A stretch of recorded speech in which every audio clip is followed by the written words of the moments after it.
Brought to you by Agilus Diagnostics.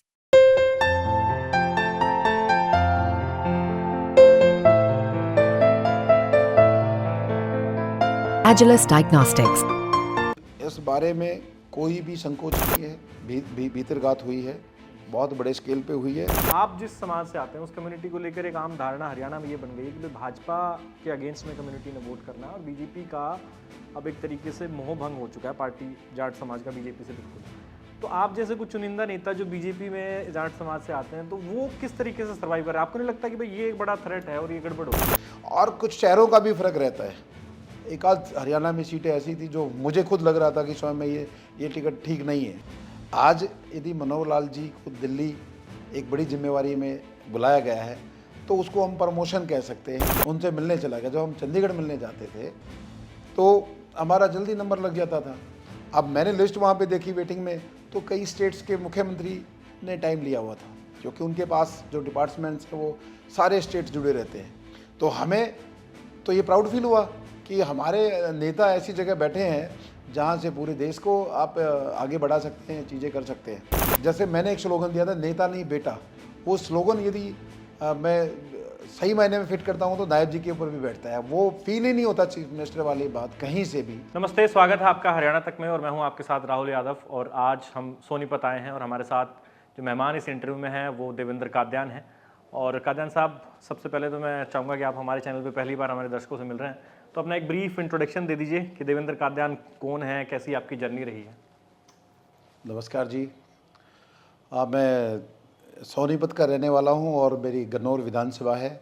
अभी फ़िलहाल मैं बीजेपी पार्टी में हूँ और स्पोर्ट्स प्रकोष्ठ के अंदर मैं प्रदेश संयोजक हूँ। और पॉलिटिक्स में, सक्रिय पॉलिटिक्स में मैं 2009 से बीजेपी कांग्रेस पार्टी का मैं ऑफिस बेरर, उस टाइम इलेक्टेड सिस्टम होता था तो मैं जिलाध्यक्ष बना था। फिर रिपीट हुआ, मैं फिर जिलाध्यक्ष हुआ था। तो मैं पिछली जो हमारा संगठन पार्टी है उसमें मैं राष्ट्रीय महासचिव तक, जब हमारा 2019 का इलेक्शन था तो मैंने बीजेपी ज्वाइन किया था 2018 में। तो मैं ऑल इंडिया जनरल सेक्रेटरी था यूथ कांग्रेस में। और मैं समझता हूँ कि अब 2024 चल रहा है तो 15 साल का लंबा सफ़र हो गया मुझे सक्रिय पॉलिटिक्स के अंदर। और जैसे मैंने बताया, गन्नौर मेरी विधानसभा, उसी में मेरा गांव आता है बजाना कला। और एक चीज़ ये बताना चाह रहा हूँ कि कांग्रेस में बहुत मेहनत की थी और उससे काफ़ी अटैचमेंट भी थी, लेकिन जब सक्रिय राजनीति में आपको आना होता है तो अल्टीमेटली आपको संगठन से अपनी विधानसभा, अपने क्षेत्र में जाना होता है। तो क्षेत्र में जाने की चाहत और क्षेत्र के लोगों की सेवा की चाहत, वो कहीं ना कहीं मुझे इस फैसले पे मजबूर किया कि भाई मुझे पार्टी छोड़नी चाहिए। क्योंकि मुझे बहुत अच्छे से याद है जिस दिन ये फैसले की घड़ी थी तो जो हमारे सीनियर लीडरशिप थी, हमारे जो इंचार्ज होते थे, उनसे मैंने निवेदन किया कि मुझे चुनाव लड़ना है, या वहाँ पर जो भी उस सीट पे हमारे बड़े नेता बैठे हैं या तो आप उनको पार्लियामेंट की तरफ उनका रुख करा लीजिए या फिर मुझे पार्लियामेंट करा दीजिए या उनको। क्योंकि मेरे सारे साथियों को टिकट मिल चुकी थी, मैं जो नेशनल हमारे ऑफिस बेरर थे तो मैं अकेला वंचित था। तो लेकिन वहाँ से कोई भी ठोस जवाब नहीं मिला, क्योंकि हमारा जो ये ज़िला है सोनीपत, रोहतक, झज्जर, मैं ऐसा समझता हूँ यहाँ पर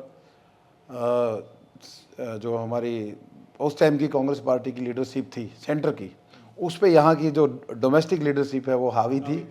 तो इसलिए ये मेरा पॉलिटिकल जर्नी था कि भाई मैं कैसे शुरुआत कांग्रेस से हुई एक जिलाध्यक्ष के तौर पे, और फिर मैं राष्ट्रीय पदाधिकारी बना, वहाँ भी काफ़ी मेहनत की। आज भी बहुत सारे साथी हैं, उनसे मिलते हैं। तो यहाँ पर एक अच्छी चीज़ ये लगी इस पार्टी में आके, और जिससे मैं सबसे ज़्यादा प्रभावित था, कि यहाँ पर जो आम परिवार से निकले हुए नौजवान हैं, व्यक्ति हैं, उनको प्राथमिकता मिलती है, बजाय जो राजनीतिक परिवारों से जो लोग आते हैं जिनके ग्रैंडफादर, फादर पॉलिटिक्स में रहे हैं। एग्जाम्पल के तौर पे आप कितने भी यहाँ आपके साथ हमारे सामने नाम है, आदरणीय हमारे प्रधानमंत्री जी मोदी जी हैं, और हम सब के नेता आदरणीय मनोहर लाल जी है, नायब सैनी जी को देख लीजिए। एक छोटे से टाइम पीरियड के अंदर मैं समझता हूँ उनको एमएलए की टिकट मिली, फिर वो मिनिस्टर भी बने और पार्लियामेंट का चुनाव लड़ा नायब जी ने, और मैं समझता हूँ कि उसके बाद स्टेट प्रेसिडेंट हुए, अभी चीफ मिनिस्टर हैं। और देखा जाए तो पहचान यदि किसी से पूछा जाए प्रदेश में कि नायब जी के फादर का क्या नाम है, तो किसी को याद नहीं है, ना उनकी मदर का नाम याद है, ना उनके गांव का नाम याद आएगा, क्योंकि वो ऐसी पहचान रहा ही नहीं उनका परिवार। इस पार्टी में एक विशेषता ये है कि जो ज़मीन से जुड़े धरातली लोग हैं उनको वो ऊपर लेके आते हैं, क्योंकि उनको समझ रहती है, उनको ज़मीनी चीज़ों की समझ रहती है। वही एक बड़ा कारण ये था कि जो मुझे कांग्रेस से बीजेपी में मैं शिफ्ट हुआ। सवाल आपसे यहाँ पे ये है कि आपने बीच में जिक्र करा कि आपके साथ के जो लोग कांग्रेस में थे आज 2-3 बार के एमएलए हैं, कोई पार्लियामेंट पहुँच गया, लेकिन आपको इस चीज़ का मलाल नहीं होता है बोले यार कांग्रेस में रहता तो कुछ हासिल हो जाता, आज एमएलए होता है, एमपी होता? नहीं नहीं, ऐसा कभी मलाल नहीं होता, क्योंकि मेरे को, मैं किसी एक पद को लेके नहीं चल रहा, और ना मेरा कोई 5 साल का टारगेट है कि 5 साल में एक बार मोहर लगवा दी में मैं विधानसभा पहुंच गया या लोकसभा पहुंच गया। हमने लंबी सोच लेके आए हैं और अपने क्षेत्र की भलाई के लिए और उसको एक नया रूप देने की सोच लेके आए हैं कि मौका मिलेगा तो काम इस तरीके से करके दिखाएंगे कि आसपास के लोग भी देखने आएंगे कि भाई उसने अपने नई सोच से और नए तरीके से काम किए। अपने को जो पैशन है वो काम का है, हम भले ही देरी से हम इस मुकाम की तरफ बढ़ रहे हैं, और कुछ लोगों के मुकद्दर में होता है, उनकी किस्मत में होता है कि चीज़ें मिलती हैं और अच्छे तरीके से मिलती है, लेकिन लंबे संघर्ष में मिलती हैं। तो व्यापार में भी हमारे साथ ऐसा हुआ है कि हमने बहुत छोटे छोटे काम करके छोटी दुकान बनाई, उससे बड़ी बनाई, छोटा ढाबा बनाया, उससे बड़ा बनाया, और एक अच्छा हमने एक मन्नत ग्रुप तैयार किया। तो मुझे अपने लक का पता है, क्योंकि हमारी नीयत साफ़ है। इस काम में हम जब सियासत में जो आए हैं वो इसलिए आए हैं कि एक पहचान बनानी है, एक नाम बनाना है काम के लिए, भाई हमारी पहचान काम से हो और लोग ये कहें कि भाई ये एक ऐसा आदमी निकला जिसको सिर्फ काम अपने अपने अपने क्षेत्र की पहचान बनाने के लिए आया है। और वही एक तरीके से मेरे अंदर आज जुनून है, और बहुत सारी चीज़ें अदर स्टेट से कॉपी करके लेके आता हूँ मैं। कहीं मुझे स्ट्रीट लाइट अच्छी लगती है तो वो कॉपी कर लेता हूँ, कहीं पे हमें ड्रेनेज सिस्टम में जिस तरीके से काम होता है वो मैं चीज़ें वहाँ समझ लेता हूँ। बहुत सारी जगह ऐसी है कि जहाँ पर रेलवे स्टेशन का ये नवीनीकरण हो रहा है, उनकी मैं वहाँ से वीडियो बना के लेके आता हूँ। तो मुझे शौक़ है कि एक रोल मॉडल सेट करें गन्नौर का, कि गन्नौर ऐसा होना चाहिए। पहले बिफोर आफ्टर में दिखाना चाहता हूँ कि ये बिफोर है और ये आफ्टर है, और वो चीज़ ना केवल सिटी के अंदर, हाईवे पे भी ये फील आनी चाहिए कि बंदा यदि बस में सफ़र कर रहा है तो दिल्ली से चला है तो चंडीगढ़, नींद में भी उसको पता चल जाए कि अब गन्नौर आ गया है। इतनी चमक गन्नौर में होनी चाहिए। अच्छा, जैसे बीजेपी के बारे में ना एक चीज़ और कही जाती है कि भाई ये पार्टी नए लोगों को मौका तो देती है, लेकिन जो दूसरे दलों से आए लोग हैं उनके ऊपर हमेशा एक बाहरी का टैग भी रहता है। तो आपके ऊपर भी कहीं ना कहीं वो आपको दिक्कत आती है, क्योंकि कांग्रेस का जो बैकग्राउंड नहीं नहीं, मुझे ऐसा कभी भी फील नहीं हुआ। और दूसरी एक चीज़ ये है, मैं जहाँ पर हूँ अभी भी बहुत सारे साथी मिलते हैं, कुछ हमारे ये प्रतिष्ठान हाईवेज पे हैं, पिछली पार्टी के भी लोग आ जाते हैं, ब्याह शादी में मुलाकात होती है, इस विषय पे भी बात होती है, वो पूछते हैं कैसा फील हो रहा है। मैं कह रहा हूँ जहाँ आदमी का सम्मान होता है, जहाँ उसको रिस्पेक्ट इज्जत मिलती है, वहाँ फिर आपकी पुरानी चीज़ें भूली जाती है, फिर याद नहीं रहता। और मैं समझता हूँ यहाँ पार्टी में आने के बाद कोई किसी तरीके की कमी नहीं रही। ज़रूरी नहीं है कि केवल आपको चुनाव के लिए ही एक पार्टी, आपको बहुत सारे ऐसे प्लेटफॉर्म होते हैं, बहुत सारे ऐसे मौके होते हैं जहां हमें महसूस कराया जाता है कि भाई हम इस पार्टी में हमारा सम्मान है, हमारे काम का सम्मान है। और ये चीज़ मैं बिल्कुल बेबाकी से कह सकता हूं कि जो मुझे सम्मान इस पार्टी ने दिया है वो पिछली पार्टी से कई गुना है। और आज मैं जो यहाँ हूँ, मैं और मेरा परिवार बिल्कुल खुश हैं। उनको पता है यहाँ हमारा सुनहरा भविष्य है, और पार्टी ने समय समय पर हमें जो भी जिस तरीके का भी सम्मान हम उसके लायक थे, हमें सम्मान दिया भी है। अच्छा, लेकिन हाल ही में जो लोकसभा चुनाव हुए देवेंद्र जी, उसमें हमने देखा कि सोनीपत की बड़ी टफ फाइट रही, लेकिन अंत में नतीजा आप लोगों के पक्ष में नहीं रहा और लगभग 23,000 के मार्जिन से आप लोग चुनाव हार गए। तो क्या कारण रहा जब आप यहाँ मेहनत कर रहे हैं और अभी तो वो प्रदेश अध्यक्ष भी बन गए मोहनलाल बडोली जी, आप लोगों को क्या एनालाइज किया, क्यों हार गए सोनीपत की सीट?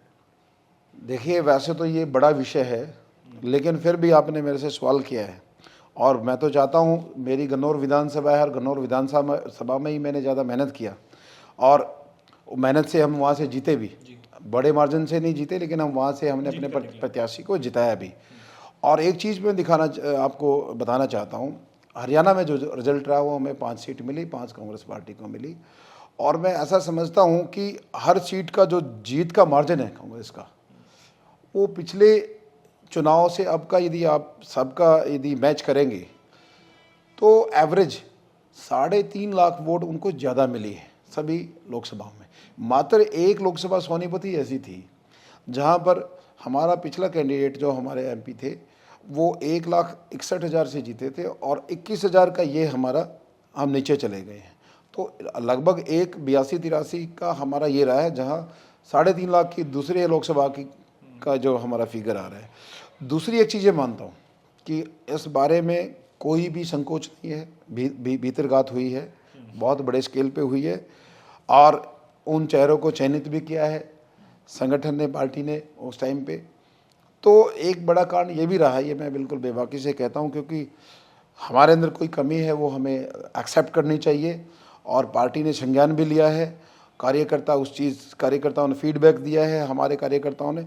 लेकिन जो बीजेपी का कार्यकर्ता है, जिसको कमल के फूल से प्यार था, जिसको मोदी जी से प्यार था, जिसको मनोहर लाल जी से प्यार था, वो अड़ा है, लड़ा है और उनके सामने जो मर्जी चुनौती आई हो उन्होंने बढ़िया चुनाव लड़ा है। और मैं समझता हूँ कि ठीक है, वो थोड़ी वोट का फ़र्क रहा। 21,000 का मतलब ये है कि आपको 12,000 वोट मिलती तो हम चुनाव जीत जाते। और 2 विधानसभा ऐसी है जिनका फीडबैक किया है कि वहाँ पर एक गांव में आपकी वोटिंग हो रही है 58%, अगले गांव में हो रही है आपकी 88%। तो 30% का मतलब ये है कि वहाँ कुछ ना कुछ घपला हुआ है, कुछ ना कुछ अधिकारियों की मेल जो उनसे मिली भगत से बोगस वोटिंग हुई है और उन अधिकारियों पे कुछ पे गाज गिरी है और गिरेगी। 2 विधानसभाओं में बिल्कुल क्लियर रिपोर्ट आई है, जुलाना में और बड़ौदा में, कि भाई यहाँ पर अधिकारियों ने वहाँ पे गुस्ताखी की है। तो तरह तरह के कारण हैं। और एक अच्छी चीज़ ये है, एक बहुत अच्छा मैसेज हमारे कार्यकर्ताओं में गया कि जो मोहनलाल बडोली जी हैं, जो हमारे फिलहाल के प्रदेश अध्यक्ष हैं, वो एक ज़मीनी कार्यकर्ता, कहाँ से उनकी बीजेपी में शुरुआत हुई, छोटे पदाधिकारी से लेके, और जो टिकट दी थी वो कार्यकर्ता को दी। इसी बात का उत्साह था। और सियासत में होता है, कुछ लोगों को नई चीज़ें रास आती, उनको लगता है कि पीढ़ी दर पीढ़ी हमारा ही होना चाहिए, तो उन्होंने अपना रोल अदा किया, जो कि हमारी लीडरशिप के संज्ञान में है। और आज वो हमारे प्रदेश अध्यक्ष जी के रूप में अब काम कर रहे हैं। और जो भी कमी पेशी रही है हमारे अंदर भी हो सकती है। हमें भी ऐसा लगता है कि जब चुनाव रिजल्ट आया कि गन्नौर में हम यहाँ अच्छा कर सकते थे, वहाँ अच्छा कर सकते थे, तो कुछ चीज़ें हमें सिखा के जाती है और हमें सीखना चाहिए। अच्छा, आपकी पर्टिकुलर जो गन्नौर की मैं अगर बात करूं तो यहाँ से सिटिंग जो एमएलए हैं उनको लेकर कई तरह की चीज़ें सामने आई। एक ऑडियो भी वायरल कहा गया कि भाई उनके हस्बैंड का है, इस तरह की बातें आपके लिए तो एक प्लस पॉइंट हो गया फिर ये, इसका मतलब आपका कंपटीटर की अगर नेगेटिव नंबर लग रहे हैं तो। देखिए, इस विषय पे ना मेरा ज़्यादा बोलना बनता है। जो भी चीज़ें सामने आई ना, उन विषयों से मेरा कोई किसी तरीके का संबंध है कि भाई किसने क्या किया, क्यों किया, वो सारी लीडरशिप के संज्ञान में है, सबको संज्ञान में है। अब मैंने इससे पहले जब आपको एक चीज़ मैंने बताई कि यहाँ इस बात को हम मानते हैं भीतरघात हुई है हमारे प्रत्याशी के साथ, उन्होंने खुद एक्सेप्ट भी किया है। हाँ, उसमें कोई दो राय नहीं है।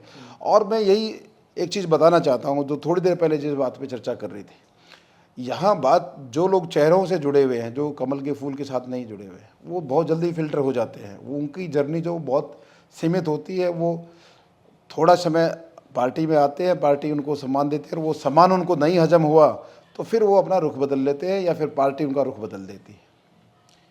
अच्छा, एक जैसे जाति की राजनीति की बात आती है, अब देश में बात हो रही है जातिगत जनगणना, तमाम मतलब जाति शब्द बड़ा चलन में है आजकल राजनीति में। और आप जिस समाज से आते हैं उस कम्युनिटी को लेकर एक आम धारणा हरियाणा में ये बन गई है कि भाई भाजपा के अगेंस्ट में कम्युनिटी ने वोट करना है और बीजेपी का अब एक तरीके से मोह भंग हो चुका है, पार्टी जाट समाज का बीजेपी से बिल्कुल। तो आप जैसे कुछ चुनिंदा नेता जो बीजेपी में जाट समाज से आते हैं, तो वो किस तरीके से सर्वाइव कर रहे हैं? आपको नहीं लगता कि भाई ये एक बड़ा थ्रेट है और ये गड़बड़ होगी? देखिए, वैसे तो ये सवाल मैं समझता हूँ केवल हरियाणा प्रदेश के लिए नहीं है, बहुत सारे मैं बाकी जगह पे भी दिक्कत है। लेकिन मैं ये समझता हूँ, आपने लोकसभा चुनाव में देखा होगा कांग्रेस ने एक बहुत अच्छा हथियार अपनाया, जो कि एससी समुदायों के जो हमारे भाई हैं, जितने भी वोटर, उनको गुमराह करने में कामयाब हुए पूरे देश में। जो उनके बड़े लीडर हैं वो संविधान की कॉपी उठा के चिल्ला चिल्ला के कह रहे थे कि भाई संविधान खतरे में है, संविधान खतरे में है। और इस देश का संविधान इतना कमज़ोर बाबा साहेब लिखे गए हैं, क्या वो खतरे में हो सकता है? क्या इस देश के नागरिक इतने कमज़ोर हो सकते हैं क्या कि वो संविधान को बदलने देंगे क्या? तो कुछ चीज़ें ऐसी हैं जो पर्टिकुलर किसी एक वर्ग को, किसी एक समाज को वो बांटने का काम करती हैं। यदि हम पेपर पे काम करें कि हमें ये चीज़ें बताइए कि क्या कारण है कि भाई इस वर्ग में यहाँ पर ये समस्या आ रही है, तो कोई जवाब नहीं है। यदि हम किसान की बात करते हैं, यदि हम किसानी की बात करते हैं, तो आज के समय में किसानों को जो जिन जिन फसलों पे एमएसपी मिल रहा है, जो जो रेट मिल रहे हैं, यदि आज से 10 साल पहले का किसान, मैं हरियाणा पे ही आ जाता हूँ, आप देखिए पहले खुशहाल था कि आज खुशहाल है? आज पहले से ज़्यादा साधन संपन्न है, ज़मीनों के रेट बढ़े हैं, आपकी फसलों के रेट डबल से भी ऊपर गए हैं। यदि आप अंदाज़ा लगाएं, आज से 10 साल पहले 1 एकड़ में कितने हज़ार की फसल होती थी, आज कितने हज़ार की फसल होती है। तो ये एक रूमर है, और उस रूमर में एक पर्टिकुलर एक समूह उसके कब्जे में आ जाता है, लेकिन सच्चाई कुछ और है। जब हम कागज़ पे हैं, अब बहुत सारे कहते हैं कि हम पेंशन 5,000 10,000 कर देंगे, 8,000 कहते हैं, कई पार्टियां कहती हैं, लेकिन बीजेपी पार्टी ने तो करके दिखाया है। आज जब हमारी सरकार यहाँ पे पहली बार बनी, उस दिन कितनी पेंशन थी, आज कितनी पेंशन है, हर साल हम बढ़ाते हैं। लेकिन सिर्फ फ़र्क इस बात का है कि हम वो झूठे वादे नहीं कर सकते जो इम्प्लीमेंट हो ही नहीं सकते। हम ज़मीनी बात करते हैं, जो धरातल पे चीज़ें हो सकती हैं। और मेरे समाज की आप बात कर रहे हैं, ऐसा नहीं है। अब हमारा भी एक चिंतन शिविर हुआ था, उसमें भी हमने ये विषय रखा था कि भाई ये जो रूमर फैलाया गया है, जो एक माहौल बिगाड़ने का काम किया गया है कि भाई पर्टिकुलर समुदाय के लिए, तो मैंने खुल के विषय रखा था, बेबाकी से रखा था कि ऐसा नहीं है। हमें लोगों के बीच में जाना चाहिए, हमें उनकी सुननी चाहिए। और बहुत सारी सीटों पे ऐसा है कि जो हमें 50% वोट प्राप्त हुए हैं, ऐसा नहीं है। वो एक फैला दिया गया कि भाई वहाँ पे जो वोट नहीं मिली, ऐसी सीटें हैं। और कुछ शहरों का भी फ़र्क रहता है। एक आध हरियाणा में सीटें ऐसी थी जो मुझे खुद लग रहा था कि स्वयं में ये टिकट ठीक नहीं है, तो उस चीज़ का भी बहुत फ़र्क रहता है। अब जो समय आ गया है, वो आपको चेहरे भी देखने पड़ेंगे, और कोशिश ये करनी पड़ेगी जो पॉलिटिकल जो लाइन चल रही है, भाई उनके फादर उन चीज़ों से हटके हमें, क्योंकि अब मुझे नाम नहीं लेना चाहिए, लेकिन 1-2 कैंडिडेट हमारे ऐसे रहे जो पहले ही चर्चा का विषय बन गए थे कि भाई इनको बीजेपी पार्टी की प्रत्याशी के तौर पे लेके आ रहे हैं, और वो सीटें बाद में हमारे नुकसान में भी गई। तो जहाँ तक आपका जो सवाल है, वो केवल गुमराह करने का है, और हम लोगों के बीच में जाते हैं। जब आप इसका प्रॉपर एक एनालाइज करेंगे तो आपको निकल के आएगा कि बीजेपी में एक बहुत अच्छी मात्रा में जाट वोट डालता है। वो ठीक है, कई बार होता है। अब हम जब चिंतन शिविर में बैठते हैं तो हमारे नेता कई बार बोलते हैं कि भाई आप बताओ क्या क्या कारण है इन चीज़ों का, भी ये कांग्रेस पार्टी क्यों गुमराह करती है, क्या करती है। तो हम अपने अपने भाव रखते हैं, विचार रखते हैं, भाई हमें ये चीज़ें हैं, ये करनी चाहिए और करनी चाहिए। तो हमारे नेता भी कहते हैं कि भाई एक तो तकलीफ़ ये भी हो सकती है कि भाई वो चीफ मिनिस्टर जाट को ही चाहते हैं। एक कारण ये भी हो सकता है कि भाई यदि चीफ मिनिस्टर जाट बना दे तो चीज़ें बिल्कुल ठीक हो जाए। तो उसकी बहुत सारी चीज़ें ये हो सकती हैं, वो अलग अलग चीज़ें निकल के आती हैं उस चीज़ में। तो मेरा ये मानना है कि ऐसा बिल्कुल भी नहीं है। सियासत एक ऐसी चीज़ है, यहाँ आप व्यक्ति को समझाने लग जाओ तो आपको 2-3 घंटे लग जाएंगे, और यदि आप उनका बेवकूफ़ बनाने लग जाओ तो 2 मिनट में भी आपका काम हो जाएगा।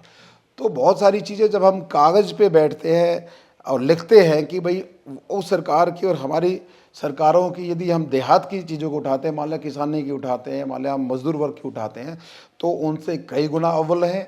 हमने हरियाणा को आगे लेके गए हैं, हरियाणा के किसान को आगे लेके गए हैं, किसान खुशहाल हुआ है और भविष्य में भी खुशहाल होगा। तो ये चीज़ें सिर्फ सियासत से संबंधित है। मैं समझता हूँ जिस तरीके से लोकसभा चुनाव में इन्होंने हमारे एससी वोटर को गुमराह करने का काम किया, ये भी एक उसका पार्ट है। अच्छा, एक आप WFI से जुड़े हैं तो मैं सवाल इस पर लूँगा, जो पहलवानों का आंदोलन हुआ उसका भी एक मैसेज गया, लोग कह रहे हैं कि भाई उसका भी चुनाव में असर हुआ है, और जो तस्वीरें आई जब इन पहलवानों को दिल्ली पुलिस ने सड़कों पे घसीटा, वो सबने देखी वो तस्वीरें, बहुत लोगों ने उसका विरोध भी किया।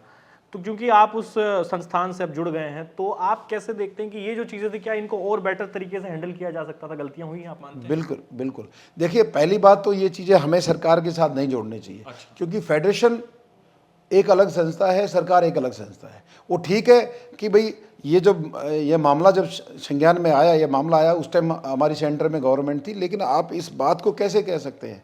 आज मैं मान लिया मैं फेडरेशन में मैं सीनियर वाइस प्रेसिडेंट हूँ, वो एक अलग चीज़ है कि मैं बीजेपी पार्टी में हूँ, और बहुत सारे उसमें हमारी टीम में अलग अलग पार्टी से हैं, हमारी ही टीम में अलग अलग पार्टी। लेकिन WFI का चीफ तो भाजपा का सांसद, तो सारा रोड़ा यहाँ से शुरू। हाँ, रोड़ा बिल्कुल सारा मैं वही कह रहा हूँ। यदि एक मिनट के लिए ये सोच लें कि भाई आप ये इंडिपेंडेंट बॉडी है, इसमें कोई पॉलिटिकल इंटरफेयर नहीं है, वो ठीक है, उसी वजह से तो उसको अब आपके भी साथी मीडिया को भी थोड़ा मिर्च मसाला चाहिए होता है। वो सांसद बाई चांस यदि बीजेपी का है तो उससे जोड़ दिया, लेकिन ये एक सीरियस मुद्दा है और ये कोर्ट में विचाराधीन है। अभी भी सारे तथ्य और भी निकल के आने हैं, और हम चाहते हैं कि जो जो चीज़ें हुई और उन चीज़ों पे क्या सच्चाई है क्या नहीं है, बहुत सारी चीज़ों पे क्लियर भी हुई, पिक्चर क्लियर हुई है बहुत सारी चीज़ों पे। और मैं वहाँ एक पदाधिकारी होने के नाते केवल कुश्ती कैसे आगे बढ़े, इस देश में कुश्ती का कैसे विस्तार हो, और स्वयं मैं हरियाणा से आता हूँ, सोनीपत से आता हूँ, तो इसलिए मेरा तो दायित्व और बढ़ जाता है, क्योंकि ये तो मेडलों की धरती है, इस मिट्टी से तो मेडल निकलते हैं हरियाणा से। तो मैं समझता हूँ उस पर मैं टिप्पणी नहीं करना चाहता, क्योंकि अभी चीज़ें सारी वो कोर्ट के सामने हैं, सारा सब कुछ है, और जो न्यायालय को लग रहा है वो अपनी उस तरफ बढ़ रहे हैं, और कुछ चीज़ें फिल्टर भी हुई हैं, सच्चाई का पता भी लगा है सारी चीज़ों का। तो मेरा तो इतना ही है कि मैं अब वहाँ चुन के आया हूँ, तो कुश्ती के लिए काम करेंगे कि पूरे देश में कैसे कुश्ती आगे बढ़े। और हरियाणा में भी बहुत सारी प्रतिभाएँ ऐसे हैं जो फेडरेशन की मदद से हम उनको आगे बढ़ा सकते हैं। कुछ खिलाड़ी जिनके अंदर प्रतिभा है और वो पैसे की वजह से पीछे है, मैं इंडिविजुअल भी, चाहे वो अपनी संस्था से, लेकिन मैं ध्यान करता हूँ विशेष तौर पर सोनीपत जिले में कुछ बच्चे ऐसे हैं जिनको मैं मदद पहुँचाता हूँ। और मेरी तो शुभकामनाएं आपके चैनल के माध्यम से, अभी शायद 2-3 दिन बाद उनकी फ़ाइट होनी है, ओलंपिक ऑलरेडी चल रहा है, मुझे पूरी उम्मीद है कि अब यहाँ हमारे मेडल आएंगे, अच्छे आएंगे।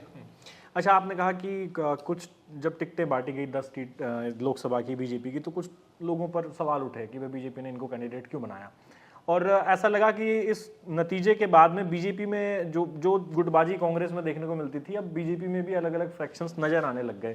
जैसे आपके कुछ नेता हैं, मैं नाम लूँगा, राविंद्रजीत सिंह है, धर्मवीर सिंह है, ये दोनों आजकल एक अलग दिशा में चल रहे हैं, और उस तरफ अनिल विज जी हैं, रामविलास शर्मा जी हैं। तो एक ऐसा लग रहा है कि बीजेपी में भी अब बहुत सारे अलग अलग धड़े बन गए हैं। तो आपको लगता है कि ये चीज़ें नुकसान करेगी अब विधानसभा चुनाव में? देखिए, यदि धड़ा वर्ड यदि कहीं आपको अच्छे से यूज़ करना है तो आप कांग्रेस के लिए यूज़ कर सकते हैं। उनके लिए तो होता ही है। मैं बहुत बार ऐसे कार्यक्रमों में, मीटिंग्स में जाता हूँ जहाँ जब सारे बैठते हैं, खूब ठाके लगाते हैं। देखिए, आगे बढ़ने की देखो इच्छा तो सब में होती है, कोई आदमी ऐसा नहीं है जिसकी इच्छा नहीं है। वो थोड़ी देर के लिए थोड़ा बहुत महसूस होता है, लेकिन इस पार्टी में, संगठन में एक चीज़ अच्छी ये है कि यहाँ सर्वप्रिय जो है वो भारतीय जनता पार्टी कमल का फूल का निशान है, और सब उसके पीछे खड़े हैं, उसके लिए काम करते हैं। और जहाँ तक यहाँ आपने जिन भी नामों का जिक्र किया है, वो सारी मीटिंगों में इकट्ठा देखता हूँ, और मिलके रणनीति बनाते हैं। अब इस चुनाव में देखना, आप सब एक मंच पे रहेंगे, मिलके लड़ेंगे। और पिछली बार थोड़ी कसर रह गई थी, वो कसर अब की बार हम पूरी करेंगे, कुछ सीटें कम पड़ गई थी। अच्छा, 2 सवाल आखिरी आपसे लूँगा। पहला तो ये कि नायब सैनी को जो मुख्यमंत्री बनाया गया, मनोहर लाल जी केंद्र में गए हैं, तो विपक्षी कह रहे हैं कि भाई बीजेपी ने एक्सेप्ट किया कि मनोहर लाल जी अनपॉपुलर थे या उन्होंने काम नहीं किए, तो इसलिए चेहरा बदला गया एन मौके पर। और अभी हमने कुछ फैसले भी देखे नायब सैनी जी के, चाहे वो सरपंचों वाला मुद्दा हो, उन्होंने यू टर्न लिया उस मुद्दे पर। तो ये जो चीज़ें हैं, आपको क्या लग रहा है कि नायब सैनी का आना और जो उनका वर्किंग स्टाइल हम देख रहे हैं कुछ महीनों से, इसका कितना फायदा इस बार के विधानसभा चुनाव में होने वाला है? देखिए, आपने 2 हमारी पार्टी के नेताओं के नाम का जिक्र किया, नायब जी और मनोहर लाल जी। आप इनकी पुरानी जब हिस्ट्री में जाएंगे कि ये हमारी पार्टी के कार्यकर्ता संगठन में किस किस पदों पर क्या क्या काम इन्होंने पार्टी के लिए काम किया है, तो दोनों में एक चीज़ सिमिलर मिलेगी आपको, दोनों में, कि बहुत लंबे समय से वो पार्टी के को नेक ईमानदारी से उन्होंने टाइम दिया है, जो भी जिम्मेवारी लगी उन्होंने अपनी जिम्मेवारी निभाई है।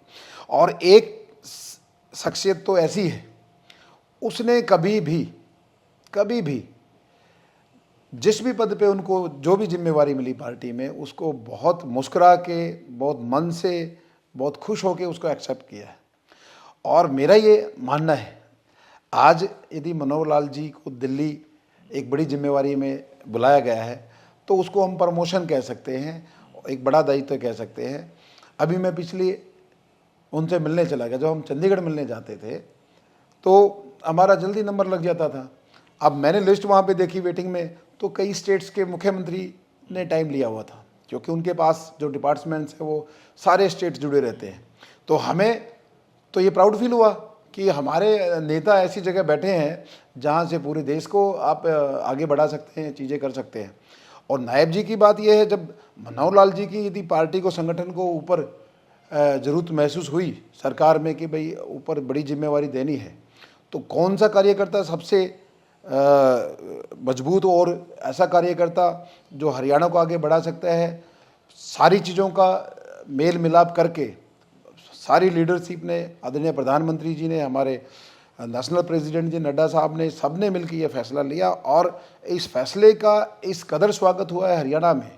बीजेपी का कार्यकर्ता आज उमंग में है और वो बिल्कुल एक सिपाही के तौर पे, जैसे बॉर्डर पे सिपाही तैनात रहता है, आज इस तरीके से खड़ा है, क्योंकि वो नौजवान है। और वो जैसे मनोहर लाल जी एक कार्यकर्ता के तौर पे उनकी जर्नी शुरू हुई, जब इनकी जो स्टोरी जब सुनते हैं तो कार्यकर्ता में जोश आता है। और फिर उनका भी एक अपना स्टाइल है, हर आदमी का काम करने का तरीका होता है। तो नायब जी एक ऐसे मुख्यमंत्री हैं जिससे मतलब आदमी स्वयं चिपकता है, और वो उनके भाव ऐसे रहते हैं कि कभी भी, जैसे मैंने एक स्लोगन दिया था, नेता नहीं बेटा, वो स्लोगन यदि मैं सही मायने में फिट करता हूँ तो नायब जी के ऊपर भी बैठता है। वो फील ही नहीं होता चीफ मिनिस्टर वाली बात कहीं से भी।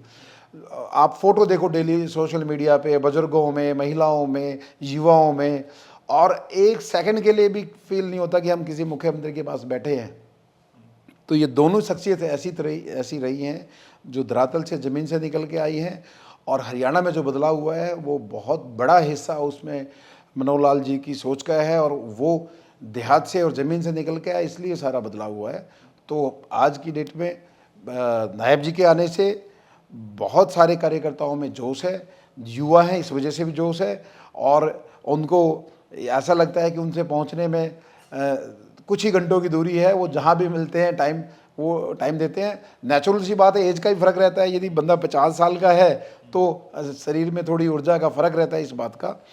तो दोनों ही सक्सेस ऐसी है जो ज़मीन से निकल के आए हैं और उन्होंने हरियाणा को आगे बढ़ाया है। और नायब जी के नेतृत्व में भी बहुत सारी चीज़ें ऐसी हुई। आपने एक सवाल किया कि सरपंचों वाला सवाल किया, उसमें उस चीज़ पे संज्ञान लिया गया, लेकिन जब हम ये फैसला लोकसभा से पहले लेने वाले थे, मुझे याद है उस टाइम मुख्यमंत्री जी भी मनोहर लाल जी थे, तो उसमें फिर कई विषय निकल के आ रहे थे, तो वो चर्चा थोड़ी लंबी थी, बहुत सारे पहलू थे।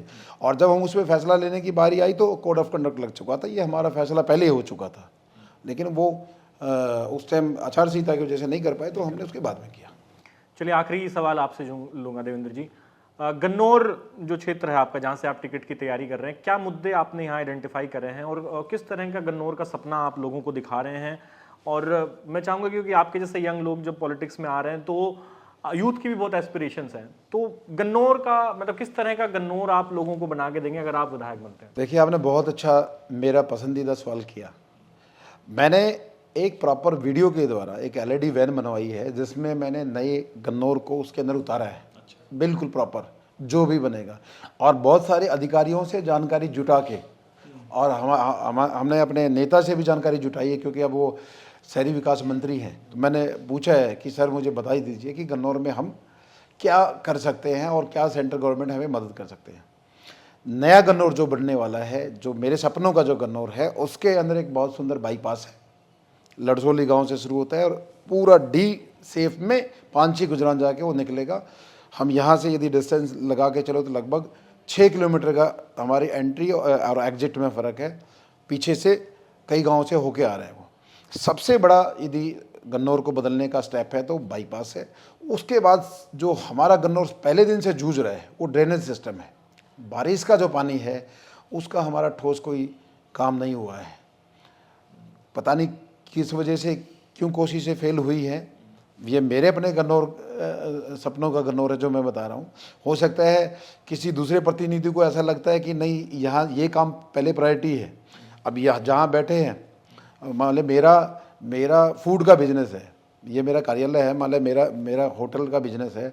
सुखदेव ढाबे का चलाने का तरीका अलग है और मन्नत हवेली अलग तरीके से चलती है। हर चीज़ में फ़र्क रहता है। बाहर की लुक का भी फ़र्क है। हमारे जो सर्विस के लड़के हैं उनकी यूनिफॉर्म भी अलग है, हमारे खाने में भी टेस्ट अलग है। वो तो सबका कार्य करने का अलग तरीका है। वो भी वेजिटेरियन रेस्टोरेंट है, हमारा भी है, तो काम उनका भी अच्छा है, हमारा भी है। लोग उनको भी पसंद करते हैं, हमें भी करते हैं। तो मेरा अपना काम करने का तरीका, प्रायोरिटी किस चीज़ को है। पहला काम हमारे गन्नौर के लिए बाईपास, सेकंड काम हमारा ड्रेनेज सिस्टम जिसकी वजह से हमेशा सड़कें टूटती हैं। एक हमें गन्नौर में पर्टिकुलर इस तरीके से उसको कवर करना है जहाँ पे सेफ्टी सिक्योरिटी के तौर पे प्रॉपर वहाँ पे चेक पोस्ट बने। 3 जगह हमारी ऐसी बनती हैं जहाँ पर वहाँ पे हमें नाके रखने चाहिए और एक बड़े गेट वहाँ पर बने ताकि रात को जितने भी वहाँ व्हीकल, क्योंकि जब बाईपास बन जाएगा तो आपको कमर्शियल व्हीकल का बाहर हो जाएगा। अंदर शहर में के लिए हम सारे व्हीकलों की जांच कर सकते हैं, वो पासेज बन जाए सबके, ताकि पता चल जाए कोई गलत एक्टिविटी ना हो।